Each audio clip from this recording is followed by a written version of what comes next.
Bonjour Michel. Bonjour Lise. Enchantée de te retrouver. Donc aujourd'hui, tu vas nous parler d'un secret bien gardé, les codes politiques en entreprise et comment mieux les connaître pour pouvoir accélérer sa réussite.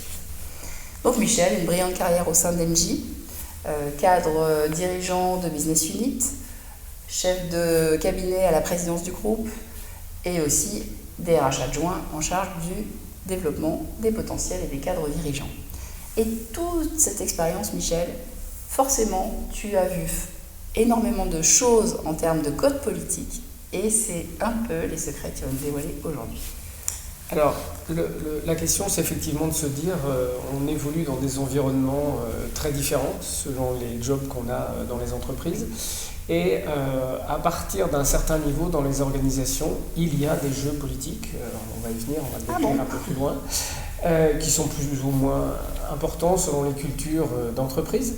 Mais la première chose qu'il faut faire, c'est en être conscient. La pire chose qui puisse arriver à un manager, c'est de ne pas se rendre compte qu'il y a un environnement qui peut être un peu différent de ce qu'il a connu dans des métiers opérationnels. Et le pire, finalement, c'est de faire preuve d'une certaine forme de naïveté et de ne pas se rendre compte qu'on évolue dans un environnement qui est différent, avec des codes, avec des règles du jeu qui sont explicites ou implicites, et des choses qu'il faut savoir comprendre pour les maîtriser et finalement arriver à évoluer dans cet environnement sans tomber dans la manipulation, mais simplement en n'étant pas naïf et en sachant jouer avec ces codes. Finalement, c'est des règles du jeu à comprendre et à connaître. C'est très, très important. Alors les codes sociaux, juste pour resituer Michel, on a bien sûr le langage d'une entreprise qui n'est pas noyé par les sigles quand il arrive dans un poste, quel qu'il soit. Il y a bien sûr aussi le comportement, vestimentaire, l'agenda, les horaires d'une entreprise, ça peut différer, imaginons un grand groupe, une start-up. Et puis on a bien sûr la culture, et c'est très important, les valeurs de l'entreprise, les valeurs et l'histoire aussi de l'entreprise, mais ça peut se situer aussi au niveau d'une micro-entité qui est en fait l'équipe. Oui, et finalement il y a un élément clé dans tout ça, c'est bien comprendre l'environnement dans lequel on évolue. Oui. Et parmi ces éléments d'environnement, on va retrouver finalement les acteurs avec lesquels on est interfacé et aussi les cercles dans lesquels on va évoluer. Donc si on parle des acteurs, l'important c'est de bien comprendre à qui on a affaire et selon les profils psychologiques des interlocuteurs avec lesquels on travaille, on peut être amené à réagir et à agir de manière différente. Alors je vais prendre un exemple concret pour illustrer ça. Vous avez des personnes qui ont plutôt une vision globale des choses, qui ont tendance à regarder les choses dans leur entièreté et à ne pas rentrer dans les détails. Et puis d'autres qui au contraire sont beaucoup plus analytiques et ont besoin de regarder les choses en détail et en séquence.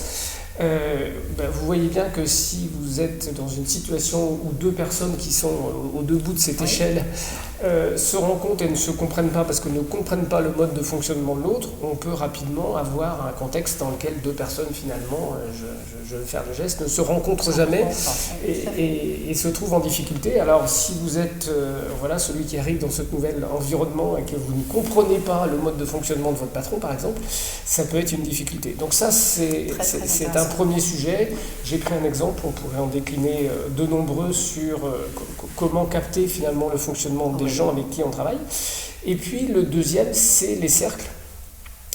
Il faut identifier quels sont les jeux d'acteurs et les cercles dans lesquels les décisions vont se prendre, comment elles vont se prendre. Alors il y a des règles qui sont liées à la gouvernance de l'entreprise, et puis il y a des choses qui sont plus implicites et qui vont nécessiter finalement de comprendre comment une décision se prend, comment elle mature et comment on arrive à emporter une décision. Et le seul mode de fonctionnement, on va dire classique, frontal, de j'explique, j'expose et la décision tombe, n'est pas toujours suffisant. Voilà. D'accord. On parle souvent du non-verbal, 80% c'est justement ce qui n'est pas dans les mots et le verbe, et 20% seulement le message.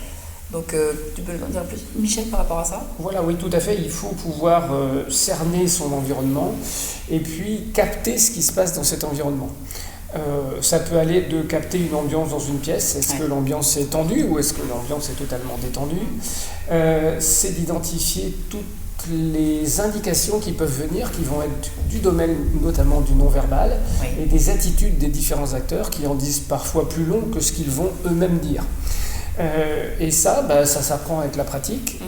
Ça suppose d'être averti d'une part, et puis d'avoir un peu de pratique pour pouvoir s'en rendre compte et pouvoir finalement s'adapter à cet environnement-là, qui n'est pas absolument insurmontable, mais qu'il faut savoir capter. Et puis la dernière chose qu'on peut dire par rapport à ça, c'est finalement la capacité à influencer. Faire prendre une décision ne se prend pas uniquement sur base d'un beau dossier et d'une belle présentation. Ça peut conduire à une non-décision. Oui. Et pour autant, vous avez bien travaillé, vous avez un très beau dossier, vous l'avez très bien expliqué. Mais la décision, pour qu'elle soit prise, va nécessiter finalement qu'il y ait plusieurs interactions et qu'il y ait peut-être des éléments qui arrivent de manière latérale et qui permettent que par différents acteurs, un réseau d'influence va faire en sorte que la décision soit prise. Et imaginez que dans de nombreuses circonstances, vous pouvez faire emporter les décisions seules par votre travail et la présentation que vous en faites.